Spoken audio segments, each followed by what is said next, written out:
ನಮಸ್ಕಾರ ಎಲ್ಲರೂ ಹೇಗಿದ್ದೀರಾ? ನಾನು ತುಂಬ ಚೆನ್ನಾಗಿದ್ದೀನಿ. ಏನು ಗೊತ್ತಾ, ಇವತ್ತು ಬೆಳಗ್ಗೆ ಇದು ಪೂಜೆ ಎಲ್ಲ ಮಾಡಿಬಿಟ್ಟು ಏನು ಬ್ರೇಕ್ಫಾಸ್ಟ್ ಮಾಡೋಣ ಅಂತ ಯೋಚನೆ ಮಾಡ್ತಾ ಇರಬೇಕಾದ್ರೆ ಹಿತ್ಕಿದ ಬೇಳೆ ಅವರೆಕಾಳಿತ್ತು. ಸೊ ಅಕ್ಕಿ ರೊಟ್ಟಿನ ಟ್ರೈ ಮಾಡಿದ್ದೀರಾ?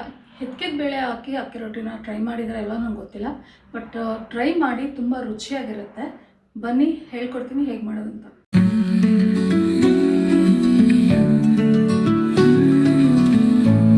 ಮೊದಲಿಗೆ ನಾನು 1 ಬೌಲ್ ಆಗೋಷ್ಟು ಅಕ್ಕಿ ಹಿಟ್ಟನ್ನ ತೊಗೊಂಡಿದ್ದೀನಿ. ರುಚಿಗೆ ತಕ್ಕಷ್ಟು ಉಪ್ಪು ಹಾಕ್ಕೊಳ್ಳಿ, ಕೊತ್ತಂಬರಿ ಸೊಪ್ಪು, ಈರುಳ್ಳಿ, ಕರ್ಬೇವಿನ ಸೊಪ್ಪು ತೊಗೊಂಡಿದ್ದೀನಿ. ಯಾಕಂದರೆ ಮಕ್ಕಳು ಸಾರಿಗಾಗಲಿ ಪಲ್ಯಕ್ಕಾಗಲಿ ಕರ್ಬೇವಿನ ಸೊಪ್ಪು ಹಾಕಿದ್ರೆ ಎತ್ತಿ ಪಕ್ಕಕ್ಕೆ ಹಾಕ್ತಾರೆ. ಸೊ ಈ ಥರ ನೀವು ಸಣ್ಣಕ್ಕೆ ಹೆಚ್ಚಿ ರೊಟ್ಟಿಗೆ ಹಾಕ್ಕೊಂಡ್ರೆ ಅದು ಹಾಗೆ ತಿನ್ಕೊಳ್ತಾರೆ, ಗೊತ್ತಾಗಲ್ಲ, ಟೇಸ್ಟ್ ತುಂಬ ಚೆನ್ನಾಗಿರುತ್ತೆ. ಸಬ್ಸಿಗೆ ಸೊಪ್ಪು ತೊಗೊಂಡಿದ್ದೀನಿ ಮತ್ತು ಹಸಿಮೆಣ್ಸಿನ್ಕಾಯಿ ನಿಮಗೆ ರುಚಿಗೆ ಎಷ್ಟು ಬೇಕೋ ಅಷ್ಟು ಹಾಕ್ಕೊಳ್ಳಿ. ನಾನಿಲ್ಲಿ ಒಂದು 5 ರಿಂದ 6 ಹಸಿಮೆಣ್ಸಿನ್ಕಾಯಿ ಹಾಕ್ಕೊಂಡಿದ್ದೀನಿ. ಸೊ ಹೇಳ್ದಂಗೆ ಸೀಸನ್ ಅಲ್ವಾ, ಅವರೆಕಾಳನ್ನ ತೊಗೊಂಡಿದ್ದೀನಿ. ಹಿಕ್ಕಿದ ಅವರೆಕಾಳು ಹಿತ್ಬಿಟ್ಟು ಸ್ವಲ್ಪ ನೀರು ಹಾಕಿ ನಾವು ಇದನ್ನು ಬೇಯಿಸ್ಕೊಳ್ಳೋಣ.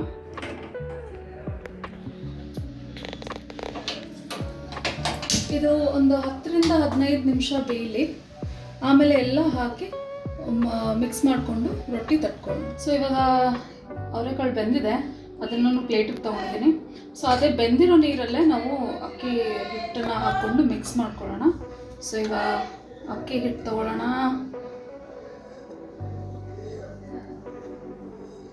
ಅಕ್ಕಿ ಹಿಟ್ಟು ಒಂದು ಬೌಲು, ಉಪ್ಪು ಹಾಕ್ಕೊಳ್ಳೋಣ, ನೀರು ಹಾಕ್ಕೊಂಡು ಮಿಕ್ಸ್ ಮಾಡ್ಕೊಳ್ಳೋಣ.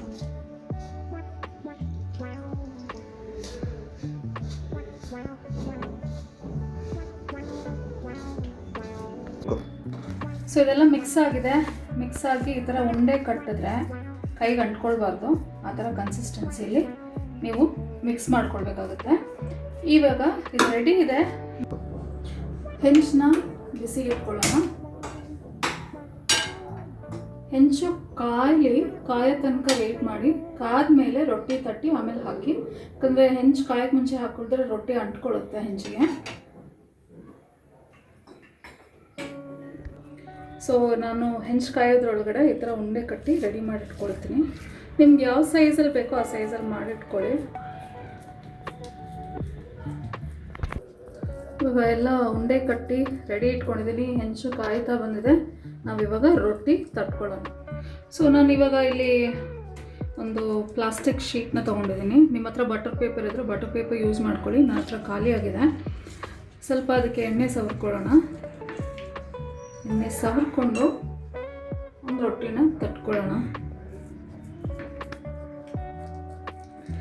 ಚೆನ್ನಾಗಿ ಸಣ್ಣಕ್ಕೆ ಆಗೋ ಥರ ತಟ್ಕೊಳ್ಳಿ.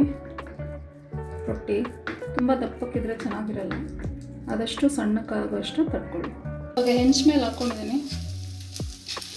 ಚೆನ್ನಾಗಿ ಬೇಯಕ್ಕೆ ಮುಂಚೆ ಸ್ವಲ್ಪ ನಾವು ಎಣ್ಣೆನ ಹಾಕ್ಕೊಳ್ಳೋಣ.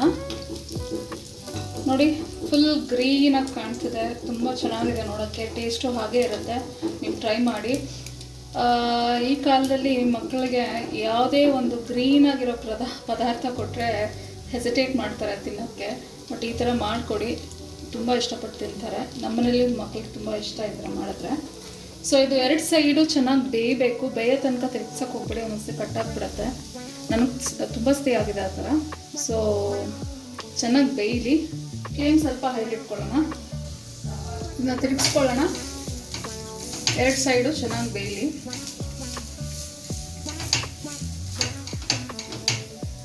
ಸೊ ಇದು ಆಗ್ತಾ ಬಂದಿದೆ. ಒಂದು ಪ್ಲೇಟಿಗೆ ತಗೊಳ್ಳೋಣ. ಸೊ ಇನ್ನೊಂದು ಹಾಕಿ ಅದಕ್ಕೂ ಸ್ವಲ್ಪ ಎಣ್ಣೆ ಹಚ್ಕೊಂಡು ಬೇಯಕ್ಕೆ ಬಿಡ್ತಾ ಇದ್ದೀನಿ. ಇವಾಗ ಇದು ರೊಟ್ಟಿ ರೆಡಿ ಇದೆ ಗೈಸ್. ಸೊ ಪ್ಲೇಟಿಂಗ್ ರೆಡಿ ಮಾಡ್ಕೊಳ್ಳೋಣ ಬನ್ನಿ. ಸೊ ಈಗ ಅಕ್ಕಿ ರೊಟ್ಟಿ ರೆಡಿ ಇದೆ. ಸರ್ವಿಂಗ್ ಪ್ಲೇಟ್ಗೆ ಹಾಕ್ಕೊಂಡು ರೆಡಿ ಮಾಡಿಟ್ಕೊಂಡಿದ್ದೀನಿ. ಇದ್ರ ಜೊತೆಗೆ ತೆಂಗಿನಕಾಯಿ ಚಟ್ನಿ ಮಾಡ್ಕೊಂಡಿದ್ದೀನಿ. ನೀವು ತೆಂಗಿನಕಾಯಿ ಚಟ್ನಿ ಟ್ರೈ ಮಾಡ್ಬೋದು, ಇಲ್ಲ ಕಡಲೆಬೀಜ ಚಟ್ನಿ ಟ್ರೈ ಮಾಡ್ಬೋದು, ತುಂಬ ಚೆನ್ನಾಗಿರುತ್ತೆ. ಸ್ವಲ್ಪ ತುಪ್ಪ ಹಾಕ್ಕೊಂಡು ಬಿಸಿಯಾಗಿ ತಿಂತಾ ಇದ್ದರೆ 1 ಅಲ್ಲ 2 ಅಲ್ಲ 3 ರೊಟ್ಟಿ ತಿಂತೀರಾ, ಅಷ್ಟು ಚೆನ್ನಾಗಿದೆ ಇದು ರೆಸಿಪಿ. ಟ್ರೈ ಮಾಡಿ.